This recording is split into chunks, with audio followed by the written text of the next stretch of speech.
Indonesia's military is aging, and a plan to modernize its defense is lagging behind. One of the biggest challenges Indonesia will face is on the maritime front. Alutsista kita sudah banyak yang usang, sudah lansia gitu ya. As tensions rise in the South China Sea, will Indonesia's maritime might be found wanting? If a war were to break out between China and the US in the Pacific theater, some of the fighting is going to happen within Indonesian waters. Laut Natuna sudah dikuasai sama kapal-kapal asing.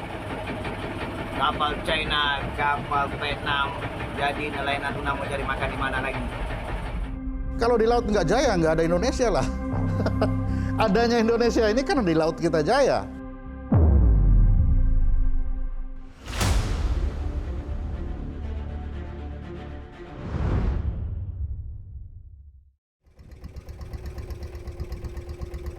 For 2 decades, Dedi has been fishing in the waters around the Natunas, a group of islands in Indonesia's Riau archipelago. He often spends up to 15 days at sea to catch grouper and red and white snapper. Orang tua saya tuh kan orang susah kan, mau tak mau saya melanjutkan sekolah ya nggak mungkin. Ya, jadi saya ikut orang tua saya melaut. The 42-year-old father of 4 does not want his children to follow in his footsteps. The fish he catches funds their education. But these days, competition is stiff. Udah payah lah sekarang nih. Kenapa? Kita nggak bisa melaut jauh, ya kan? Kalau kita terlalu ke tengah utara kan, nelayan Vietnam. Kalau kita ke timur, udah ngaku Malaysia. Jadi kami ini sebagai nelayan kecil mau cari ikan di mana lagi? Karena di Laut Natuna ini tidak ada pengawas. Kalau anak-anak saya nih, yang satu tuh pengen mau jadi dokter. Tapi kalau dengan ekonomi sekarang ini mau macam mana? Nyari ikan udah payah. Dedi lives on Natuna Besar, one of the 154 islands that make up the Natuna archipelago. More than 80,000 people live on these islands, mostly fishermen like Dedi. But the idyllic setting is deceptive. Kalau pangkalan militer di mana? Di belakang Peri Pemda tuh, di belakang pulau tuh. Di situ kapal perang AL punya. In the past 10 years, the Natunas have seen a transformation from a laid-back chain of islands into one of the most militarized regions in Southeast Asia. So at this juncture, we've been observing these military bases via satellite. On the average day, you'll be able to see about 1 submarine at the base, between 4 and 16 fighter aircraft at the Ranai Air Base, and between 2 to 3 surface combatants, not just patrol vessels, but large surface combatants at the naval base that has been developed. From my point of view, this move has been calculated to inject uncertainty into a potential adversary's calculations so that they do not dare to mess with Indonesia's territory around the Natuna Islands region. The arming of the Natunas comes during a 15-year period of military modernization in Indonesia, a plan known as the Minimum Essential Force, begun under President Susilo Bambang Yudhoyono in 2009. The Indonesian president at that time, which is SBY, sought to assure Indonesians that the kind of expenditure that he's about to dispense is just going to be the minimal that will be needed to defend Indonesia's territory in the light of more aggressive actions by these South China Sea claimants. So I think that's where the term minimum essential force came from. China has become much more assertive in the South China Sea in trying to push its territorial and jurisdictional claims. More importantly, it now has the means to back up those claims. What is happening around the Natunas gives some urgency to Indonesia's military push. China claims a large swath of the South China Sea, based on the so-called 9-dash line, more recently known as the 10-dash line. Though the Natunas lie outside this boundary, albeit very close. Since the days of Foreign Minister Ali Alatas has always mentioned about the 9-dash line, but Indonesia always kept to their position that there is no point to talk about because it's part of Indonesia's territorial sovereignty. However, the waters around the islands are a different matter. Under the United Nations Convention on the Law of the Sea, a country's Economic Exclusive Zone, or EEZ, extends 200 nautical miles beyond its coast. The EEZ is an area that a country can exploit economically, for example, through fishing. But this means Indonesia's EEZ, north of the Natunas, overlaps with China's 10-dash line. The South China Sea is important for several reasons. First of all, it occupies a very important strategic location. It connects the Indian and the Pacific Oceans, and the sea lanes that pass through the South China Sea carry a huge amount of world trade, over a third in fact. The second reason why it's important is that the South China Sea is home to a lot of living and non-living resources. So living resources, we're talking about fisheries, non-living oil and gas. South China Sea accounts for about 10% of the world's fisheries catch. It's critically important to the food security of literally hundreds of millions of people in Southeast Asia. Here around the Natuna Islands, fishing boats accompanied by China Coast Guard vessels began appearing in 2010. The first major encounter between the Indonesian Navy and Chinese fishing vessels occurred in 2016.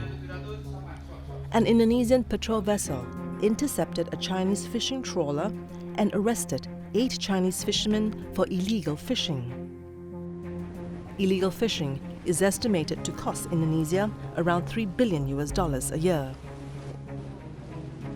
So Indonesia is standing up for its legal rights. It has the rights to exploit those fisheries and the oil and gas, which is quite lucrative. Yeah. And in doing so, Indonesia is also upholding international law and strengthening the rules-based international order. And that's very important for a country like Indonesia. In 2021, China asked Indonesia to stop drilling for oil and natural gas in disputed waters.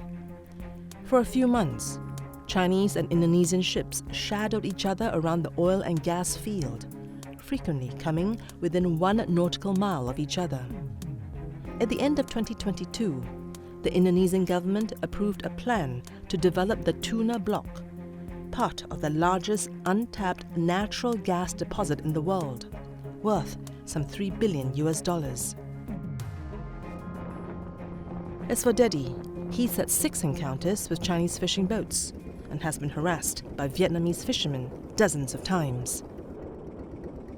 Kapal asing banyak lagi, pengawas penjaga pantai Indonesia punya nggak ada, HL nggak ada, Bakamla nggak ada. Yang ada kapal-kapal asing, kayak kapal perang China, Vietnam. With the build-up of forces promised by the MEF, Dedi may get his wish. The MEF is scheduled to be completed in 2024. This year's defense budget stands at 139.27 trillion rupiah, or around $9 billion. Jadi bisa diperpanjang 10 sampai 15 tahun, sementara pemerintah kemudian masih berikhtiar mencari sumber-sumber pembiayaan yang aman begitu. Jadi selama ini sedang dikonsolidasikan, kemampuan pertahanan kita tidak menurun. One incident would show how Indonesia's navy was in dire need of an upgrade. In April 2021, submarine KRI Nanggala 402 sank during a training exercise north of Bali. All 53 crew members died. The 44-year-old submarine was found at the depth of 800 meters, split into 3 parts. The incident was blamed on the age of the vessel and the lack of maintenance. It exposed the Navy's inadequacy. Under different precedents, always there's a very high percentage of Indonesian ships that are not seaworthy. You are either short on fuel or they are not maintained to a high enough standard that your Coast Guard or Navy can go out there and even tackle pirates. One of the factors that have contributed to the submarine going missing is the fact that it was discovered that Indonesia does not have a very comprehensive survey of its underwater terrain. So in a way, the Indonesian Armed Forces might have acquired military platforms without the underlying supporting equipment to support it. Indonesian military modernization comes at a time of heightened tensions in the South China Sea. There have been numerous clashes between Chinese and Filipino coast guards near the disputed Spratly Islands and Scarborough Shoal, as well as encounters between Vietnamese and Chinese fishing vessels. We're currently in a period of high tensions between the Philippines and China, and that's dangerous because one of these incidents that we've seen recently, that could escalate into a bigger crisis, which could involve the United States. So that's really the reason why the South China Sea is important, is that it's become an area of contention between the US and China. Yet, despite the urgency, there are reports that the MEF is floundering, with many targets unmet. Is the Navy's modernization strategy adrift?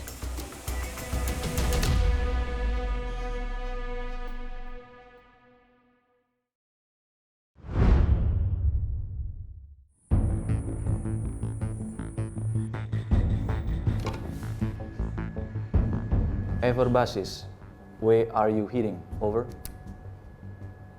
This is Ever basis. My destination is Jakarta, Indonesia. Copy. What's your ETA? Over.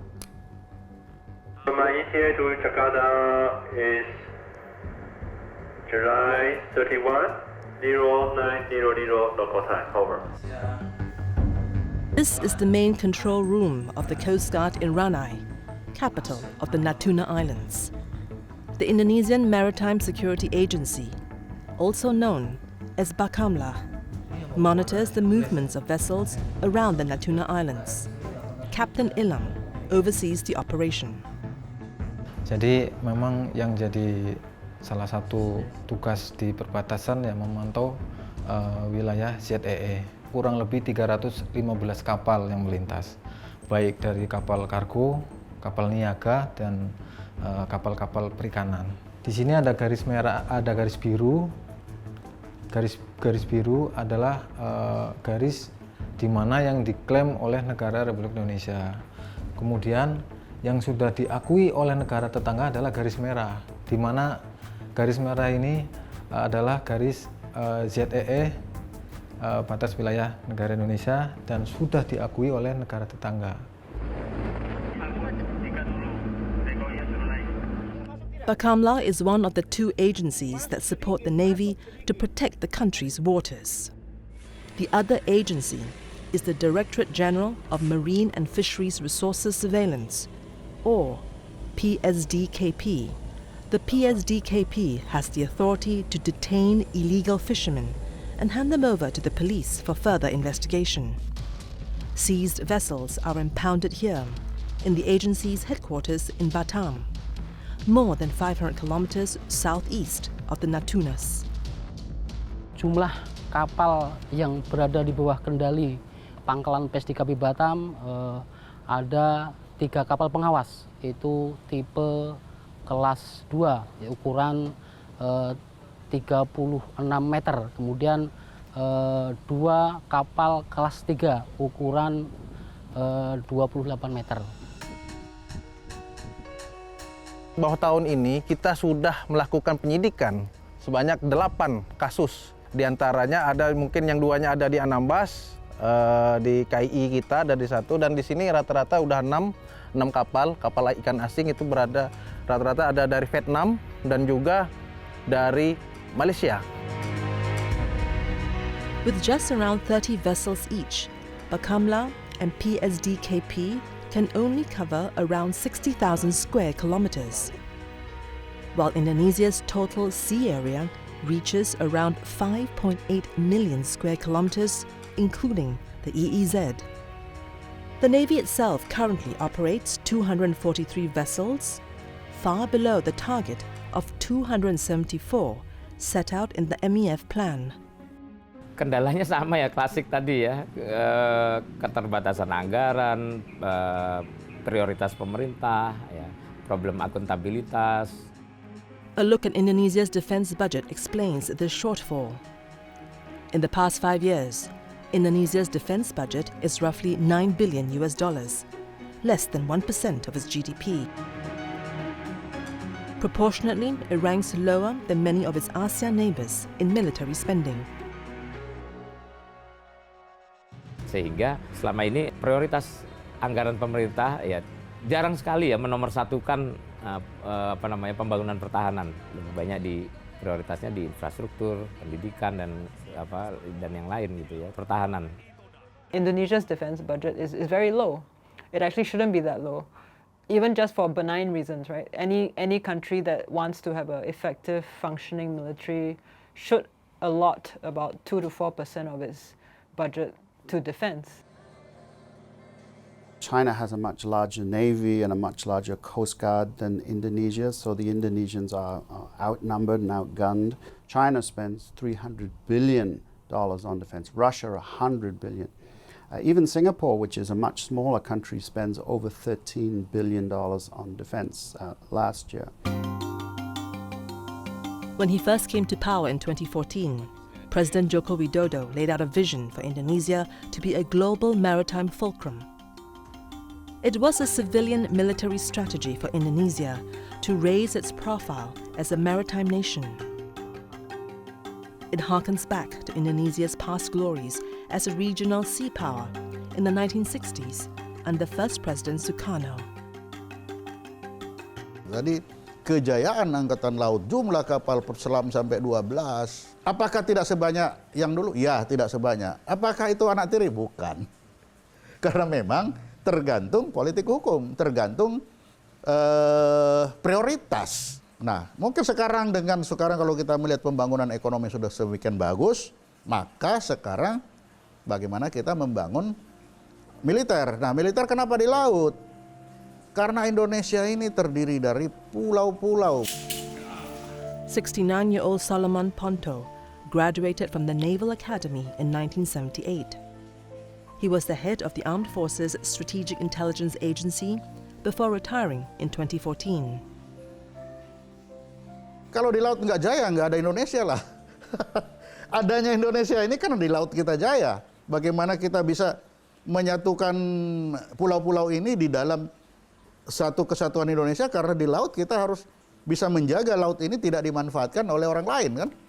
Ya, of course, we must have a very strong navy. Under President Sukarno, Indonesia had the largest submarine fleet in Southeast Asia in the 1960s. It operated state-of-the-art Whiskey-class submarines acquired from Russia. The diesel-electric attack submarines were highly advanced then, equipped with long-range cruise missiles which could reach targets as far as Australia. But the Navy's primacy within the armed forces waned. Eventually, with Sukarno departing from power, the Indonesian Armed Forces went into a long period of chronic underfunding because subsequent leaders decided to pursue other matters such as human capital development, infrastructure, the kind of issues that would have kept them in power really at that time. The army in Indonesia is what we'd call the senior service. It's the most important of the three services. That's largely for historical reasons, because when Indonesia declared independence in 1945, it was essentially the army that did most of the fighting against the Dutch. So the army sees itself as the protector, the guardian of the country, if you like. To achieve the ambitions laid out in the Global Maritime Fulcrum, Indonesia now wants to modernize its navy. One local company has been supporting the navy for more than 4 decades. PT PAL is Indonesia's state-owned maritime manufacturing company. It has produced fast missile boats, missile destroyers, and strategic sea-lift vessels. Jadi PT PAL Indonesia boleh dikatakan adalah dokter pribadi Angkatan Laut. Seluruh armada Angkatan Laut itu dipercayakan dan dikerjasamakan dengan PT PAL untuk merawatnya, dan terutama untuk armada-armada yang baru. Terjadi peperangan di beberapa tempat, ya, terus kemudian terjadi ketegangan politik di beberapa area-area yang di sekitar Indonesia. Maka kewajiban kita adalah bagaimana membangun pertahanan untuk mempertahankan wilayah kita. Ini menjadi kewajiban kita. Here at the shipyard, some vessels dating back to the late 1960s are given a new lease of life. The hulls will be replaced with new steel plates, the engines repowered, and the vessels fitted with the latest radars and combat systems. Selain pembangunan kapal baru yang sudah saya sebutkan tadi, kita juga melakukan refurbishment 41 kapal perang. Baik untuk melakukan peningkatan kemampuan dari armada yang sudah ada, juga membangun armada-armada baru.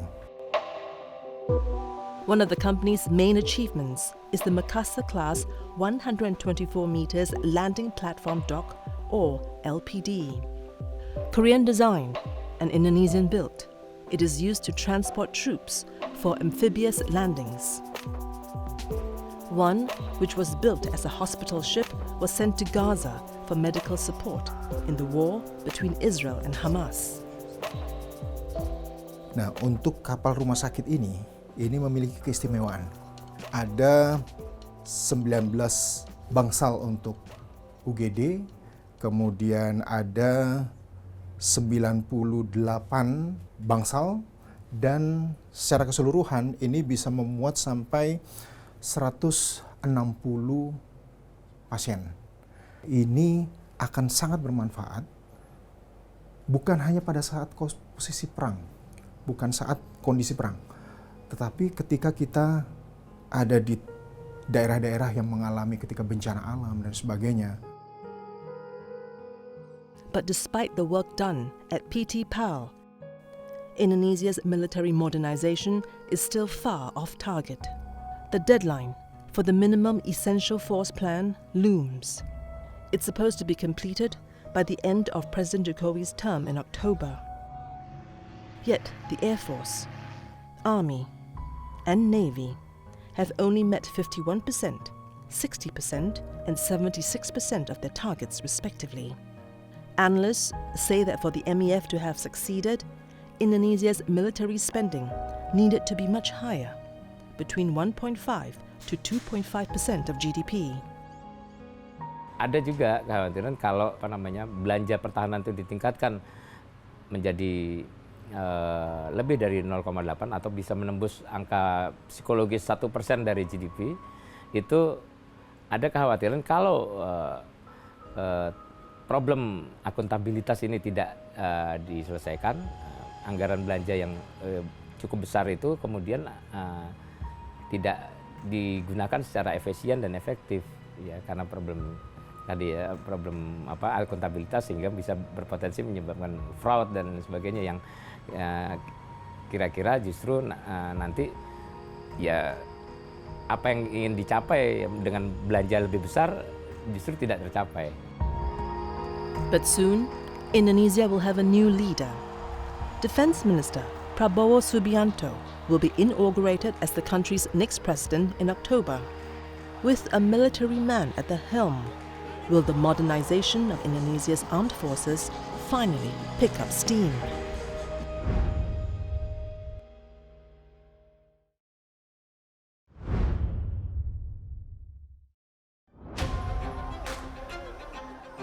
In October 2024, Prabowo Subianto will be sworn in as Indonesia's 8th president.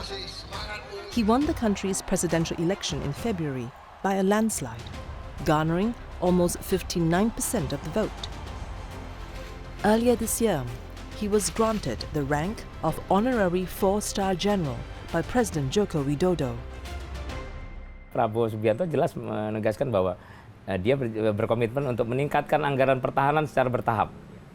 Nah, ini yang kemudian ya kita akan tunggu apakah dalam 1-2 tahun ini Indonesia akan mampu meningkatkan anggaran pertahanannya sampai dengan melampaui 1% GDP tadi.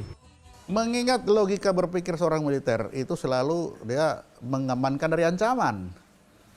Misalkan rumah ini kenapa ini? Rumah ini coba Bapak lihat, mungkin satu-satunya yang punya pagar tempat saya.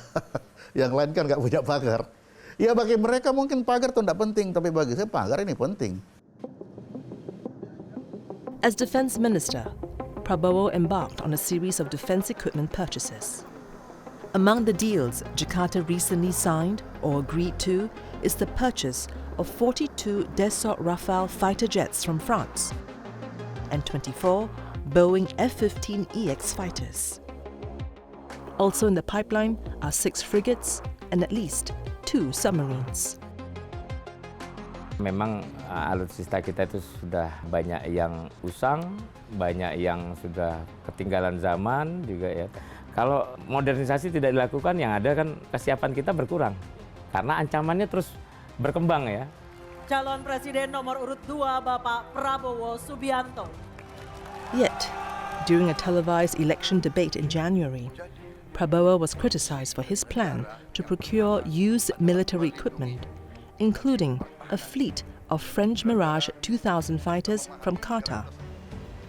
The plan has been scrapped because of fiscal constraints. So, while the new president may want to spend more, Parliament may not loosen the purse strings.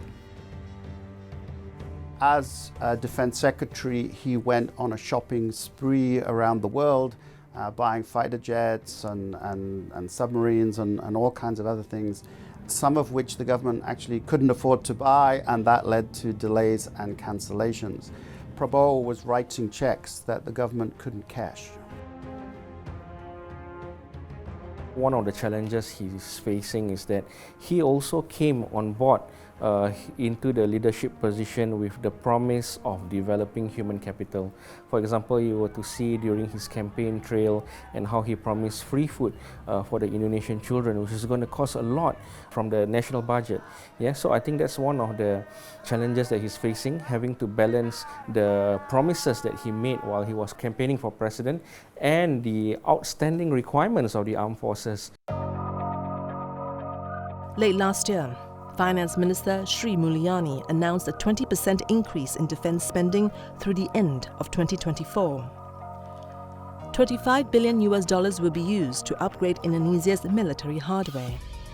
The money will come from a separate budget funded by foreign loans to support minimum essential force, responding to geopolitical developments such as tensions in the South China Sea.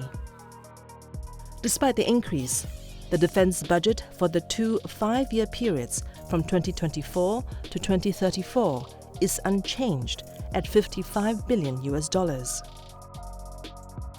But in July, Prabowo's brother and advisor, Hashim Joyo Hadi Kusumo, was quoted as saying the president-elect is planning to take on considerable debt to fund his spending programs. Indonesia may allow its debt-to-GDP ratio to expand to around 50% from 39% currently. Prabowo juga mungkin saya kira tidak akan langsung bicara, oke 50% nggak apa-apa. Tapi dia akan pastikan dulu ini, stabilitas politik dan keamanan terkendali. Tapi dengan statement beliau seperti itu ya saya kira kita akan melihat upaya-upaya yang lebih serius terkait dengan upaya memelihara stabilitas. I expect Prabowo to increase foreign loans in order to fund these defense acquisition projects. I think we are already seeing a lot of signs of that happening. For example, the procurement of Rafale fighter jets from France that is being done with the assistance of foreign loans from the French government. As we have seen recently, a lot of the money is coming from foreign loans. And I think this trend will also continue in the future. But I think that in relation to this, I don't think it will be a problem in the sense that Indonesia's debt ratio is still one of the lowest in Southeast Asia. There is also a chance that Indonesia can make back some of its military spending by selling homemade arms. For example, the Makassar-class landing platform dock, produced by PT PAL, has been sold to the Philippines and the Middle East. Kekuatan militer satu negara itu juga diukur dari bagaimana negara itu membangun teknologi pertahanannya secara mandiri. Maka kita untuk bisa menunjukkan bahwa teknologi yang sudah kita kuasai di dalam PT PAL ini itu juga memiliki kualitas yang bagus dan memiliki efek deterrent yang bagus. If you were to keep on producing warships, for example, only for the Indonesian Navy, you will never find out how well your products are built, until an external customer gives you the vote of confidence. Yes, I would like to order your warships. That is a vote of confidence on the quality of your product.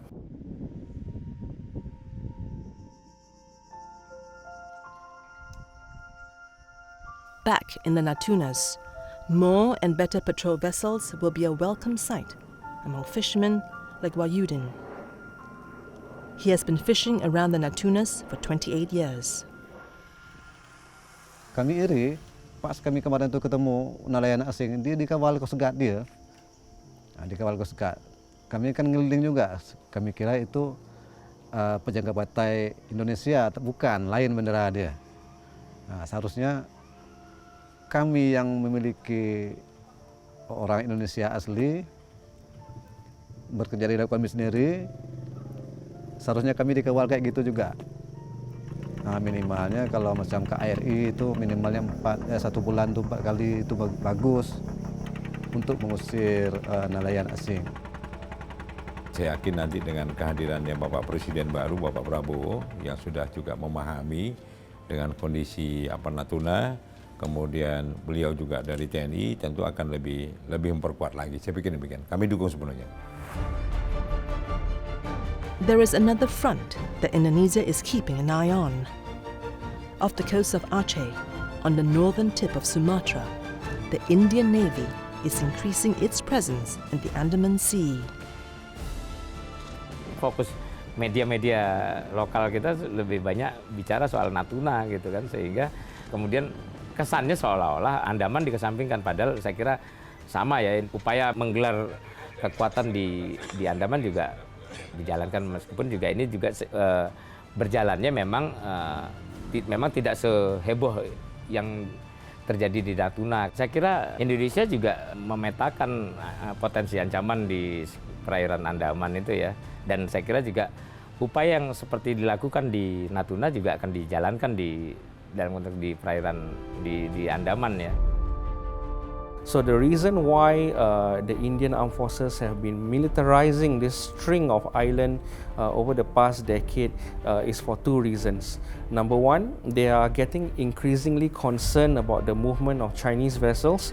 And number two, it's because the Indians have long suspected the Chinese of maintaining a listening outpost near Myanmar at the territory known as the Cocos Islands. Yeah, so the Indians have been stepping up their presence in that area in response to these suspicions. But by ramping up militarization, will Indonesia end up adding to the tensions in the region?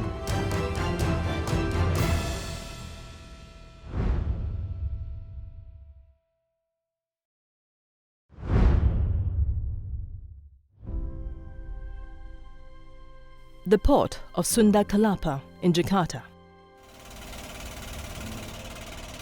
Motorized schooners from around the archipelago dock here every day, bringing goods such as dried noodles, rice, and household products. This centuries-old port is a testament to Indonesia's maritime glory. Maka Pelabuhan Sunda Kelapa menjadi salah satu titik penting ketika itu dan menjadi satu wilayah atau area bersejarah yang sangat penting bagi Indonesia. Jadi Pelabuhan Sunda Kelapa menjadi pintu gerbang kedatangan dari orang-orang asing, mulai dari Cina, Arab, lalu India, dan setelahnya orang-orang dari Eropa, dari Portugis, Belanda, Inggris juga. A few hundred meters from the port is the Maritime Museum. It is housed in a 17th century warehouse built by the Dutch, who came to Indonesia in search of spices, before eventually colonizing it. The museum's collection includes ship models from around the archipelago, navigation tools, and old maps. Kita di Museum Bahari ini juga ingin menampilkan rempah-rempah yang dulu sempat menjadi komoditas utama menjadi perdagangan dunia ketika itu. Yang menjadi komoditas utama ketika itu adalah pala, lada, cengkeh, dan kayu manis. Kayu manis, 4 rempah-rempah itu yang dulu sangat dicari oleh bangsa-bangsa di dunia, khususnya di Eropa ketika itu. After independence in 1949, Indonesia's military turned inwards, quelling the pockets of separatists and rebels that sprung up across its vast territory. Then later, Indonesia's military was aimed at its neighbors, Malaysia and Singapore, between 1963 and 1965, in a period known as konfrontasi. Saat itu Indonesia ingin menggagalkan menurut politik saat itu pembentukan negara boneka Malaysia sehingga terjadi konfrontasi. Now, the picture is vastly different. It is a picture of cooperation between Indonesia and its neighbors in ASEAN. In September 2023, ASEAN held its first joint military exercise in Indonesia. The 5-day naval exercise focused on humanitarian disaster responses and improving cooperation between the different militaries. ASEAN was never established as a military alliance. ASEAN was established primarily for economic development, and one of the founding beliefs of ASEAN is that it must never interfere in the foreign affairs, defense matters of another country. But there's been a lot of external pressure on Southeast Asian countries, and I think the members in ASEAN understands this. So I think they have decided to start with slightly less politically sensitive military exercises such as humanitarian assistance, disaster relief kind of exercises. That the joint exercise was focused on disaster relief points to ASEAN's and Indonesia's security dilemma. Sovereignty on one hand and relations with China on the other. China is a very important country in that certainly Jokowi has encouraged China to invest a lot of money in the country's infrastructure. So Indonesia has been careful not to irritate, not to annoy China by being more provocative in the South China Sea, even though it has legitimate rights, legal rights in the South China Sea, because it's Indonesia's largest trade partner.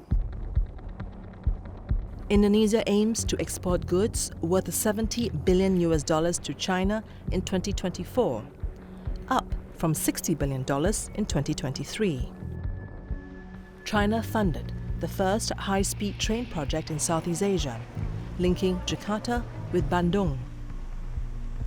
In 2024, Indonesia promoted 81 projects to attract Chinese investors that cover real estate, renewable energy, infrastructure, and tourism.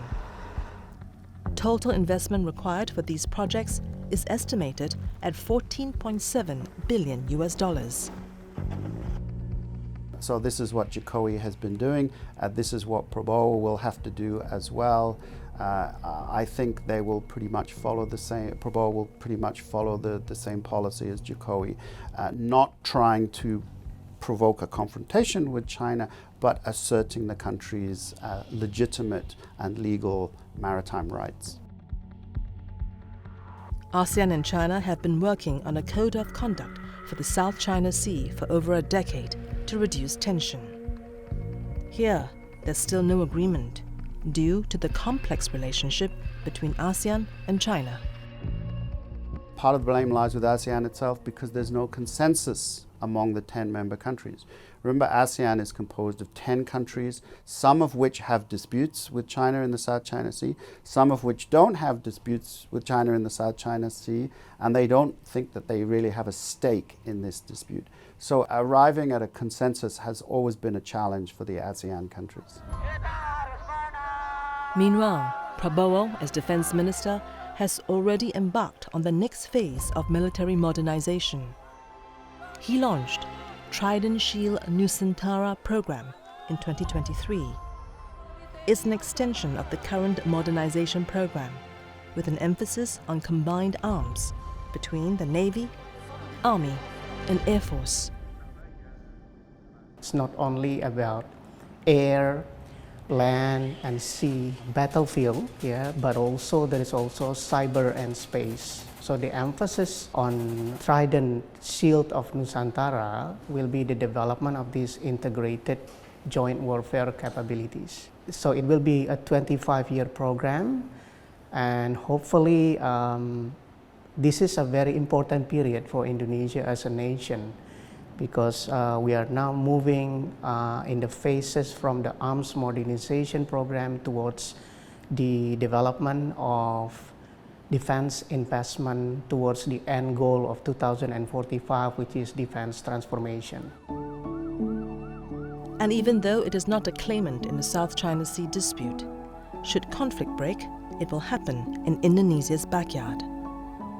A strong navy will be key to keeping the belligerents away from Indonesian waters. In Indonesia's context, we need to develop an anti-access area denial capability.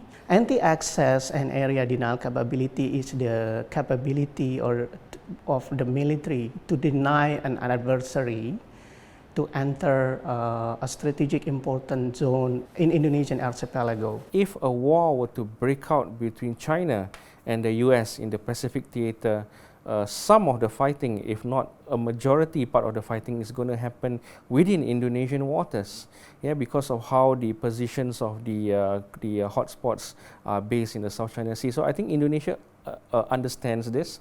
And I think Indonesian defense planners are also wary of the kind of constructs that are popping up all over the Asia-Pacific region. And I think the construct that Indonesia is most worried about is AUKUS, because it has opened up another front in this conflict between great powers in the Asia-Pacific region. AUKUS is a security partnership between Australia, the UK, and the US. In forming the group, the US agreed to sell Australian several nuclear submarines. When AUKUS was first announced in 2021, Indonesia expressed some concerns. It was concerned that this might trigger an arms race in the region. It was concerned that it might violate certain nuclear non-proliferation agreements. But what of Indonesia's own military buildup? Would its neighbors have concerns about a possible ASEAN arms race? Pasti ada ya. Nah, tapi kan kita mungkin tidak melihat gelagat bahwa pemimpin-pemimpin Indonesia saat ini punya kecenderungan untuk menjalankan politik konfrontatif seperti di masa lalu. Ya, itu perbedaannya. A lot of people think that there will be an arms race with Indonesia making extensive arms acquisition. But I think that a strong Indonesia's military will be good for the region, because the blessing in disguise in this is that even if Indonesia modernizes its military and it's followed by other neighboring states such as Malaysia and Singapore, everyone in Southeast Asia will have a strong force and which can be built through the ASEAN Forum to build a unity so that ASEAN can still remain as a zone of freedom, peace, and neutrality. when Prabowo becomes Indonesia's president in October. It will also mark the deadline of the current Minimum Essential Force plan, leaving the new president to chart the next phase of Indonesia's military and foreign policy. I think Prabowo, given who he is and his long experience as defense minister, I can see him fully being a very nationalistic president when he has to be, right? If anyone tries to bully Indonesia, or if anyone tries to, in this case, for the Natunas, threaten Indonesia's sovereignty, then I fully expect him to come up very strong. And having a strong navy will allow Indonesia to be more assertive. Dalam membangun Indonesia yang kuat, tentunya negosiasi-negosiasi antar negara ini juga harus kuat. Dan untuk bisa negosiasi kita kuat, bargaining position kita kuat, maka aspek pertahanan itu menjadi kunci utama. Nah, kehadiran Angkatan Laut itu selalu dia dalam rangka diplomasi. Apa diplomasi?